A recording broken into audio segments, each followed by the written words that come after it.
Hosea. In the hills of Ephraim, not far from Samaria, the word of the Lord came to Hosea, son of Beeri. The air was heavy with the scent of vines and olives, but the heart of Israel was dry and far from God.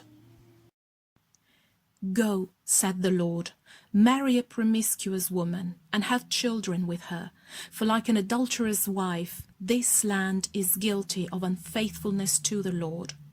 Hosea obeyed. He took Gomer, the daughter of Diblaim. She was beautiful, with long black hair and eyes full of laughter, but her heart was restless. Hosea loved her with the love of a man who had heard the voice of God. Not long after their marriage, a child was born, a son. And the Lord said, "Call his name Jezreel, for soon I will punish the house of Jehu for the blood of Jezreel, and I will put an end to the kingdom of Israel." Later, Gomer bore a daughter. "Call her Lo-ruhamah," said the Lord, "for I will no longer have mercy on the house of Israel." After she had weaned the little girl, another son was born. And the Lord said, "Call his name Lo-ammi, for you are not my people, and I am not your God."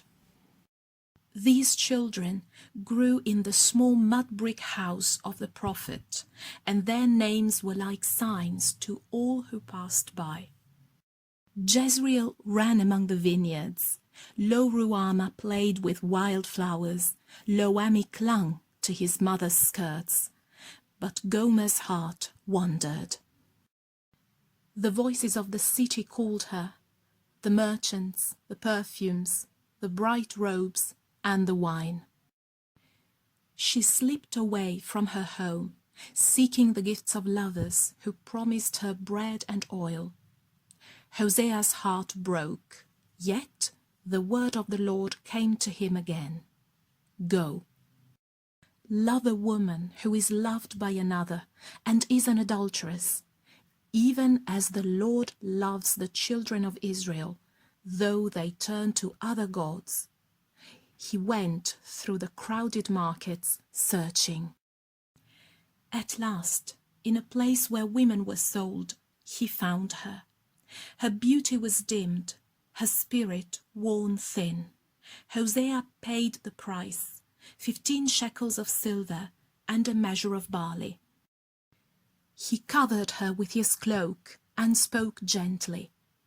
"You shall stay with me for many days.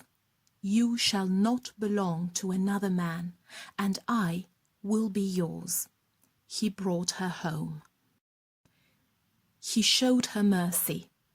The children came close, shy and uncertain, until they recognized her voice. Slowly, their family learned to breathe again. Neighbors whispered about the prophet who redeemed his own wife, but Hosea spoke to them all. "As I have loved Gomer, so the Lord loves Israel. Though we run from him, he says, I will allure her and speak tenderly to her.